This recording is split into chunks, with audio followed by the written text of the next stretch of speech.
শুভ সকাল, সকলকে স্বাগত জানাচ্ছি ইউটিউব চ্যানেল বিফারবিডিতে। জেনে নিন ঢাকা থেকে প্রকাশিত কয়েকটি জাতীয় দৈনিকের প্রধান প্রধান শিরোনাম। আজ শুক্রবার 8ই আগস্ট 2025। প্রথম আলো আজ রিপোর্ট করেছে, জাতীয় সংসদ নির্বাচন ডিসেম্বরের প্রথমার্ধে ভোটের তফসিল। এছাড়াও অন্তর্বর্তী সরকারের 1 বছর, সরকারের দ্বিতীয় অধ্যায়ে প্রধান কাজ সুষ্ঠু নির্বাচন, উপদেষ্টা পরিষদের বৈঠকে সিদ্ধান্ত। এছাড়াও তারা একটি রিপোর্ট করেছে, 90 দিনে 36 দিনই রাস্তা আটকা, 9 মে থেকে 6 আগস্ট। আমার দেশ রিপোর্ট করেছে, আওয়ামী লীগ ক্যাডার বিচারপতি মানিকের জিয়া ফোবিয়া। এছাড়াও তারেক রহমান দেশে ফিরছেন ডিসেম্বর, একটি রিপোর্ট করেছে আমার দেশ। সাংবাদিকদের ইসি বলেছেন, নির্বাচনের তফসিল ডিসেম্বরেই।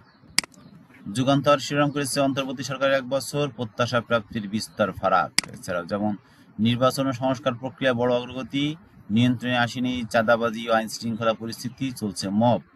এছাড়াও বিনিয়োগ কর্মসংস্থান বাড়েনি, দখলবাজি চাঁদাবাজি মামলা, গ্রেপ্তার ও জামিন বাণিজ্য চাপ। ডিসেম্বরের প্রথমার্ধে তফসিল, রোজার আগেই নতুন সরকারের শপথ। মানবকণ্ঠ রিপোর্ট করেছে, প্রত্যাশিত ফল নেই রাষ্ট্র সংস্কারে, বড় সাফল্য নির্বাচন আয়োজন। এছাড়াও জুলাইয়ে 0.7% বাড়ল মূল্যস্ফীতি। সরকারের দ্বিতীয় অধ্যায় শুরু হয়েছে, এখন প্রধান কাজ একটি ভালো নির্বাচন। এছাড়াও তফসিল হলেই দেশে ফিরবেন তারেক রহমান। কালবেলা শিরোনাম করেছে, নির্বাচনী জোটের রূপরেখা নিয়ে কাজ করছে বিএনপি, আজ থেকে মিত্রদের সঙ্গে তারেক রহমানের বৈঠক। এছাড়াও অনেক প্রশ্ন উঠলেও সরকারের 12 সফলতা। এছাড়াও নির্বাচনের তফসিল ডিসেম্বরের প্রথমার্ধে। চাপাতিয়াতে ধাওয়া করে সাংবাদিককে কুপিয়ে হত্যা, সেই শিরোনামে একটি রিপোর্ট করেছে কালবেলা। সমকাল রিপোর্ট করেছে, স্থিতিশীলতা এসেছে, ঘুরে দাঁড়ায়নি। এছাড়া সরকারের কাছ থেকে সবাই সুযোগ নেয়, কেউ দায় নেয় না, এটি রিপোর্ট করা হয়েছে। লটারিতে ডিসি ইউনো বদলির সিদ্ধান্তে আপত্তি।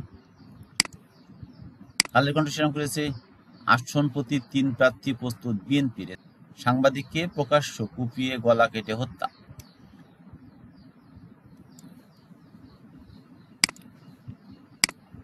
ইত্তেফাক শিরোনাম করেছে, সরকারের দ্বিতীয় অধ্যায় শুরু, এখন প্রধান কাজ সুষ্ঠু নির্বাচন, উপদেষ্টা পরিষদের বৈঠক। এছাড়াও ডক্টর ইউনূসের সরকারের 1 বছর, জুলাইয়ের দায় কতটা সফল সরকার।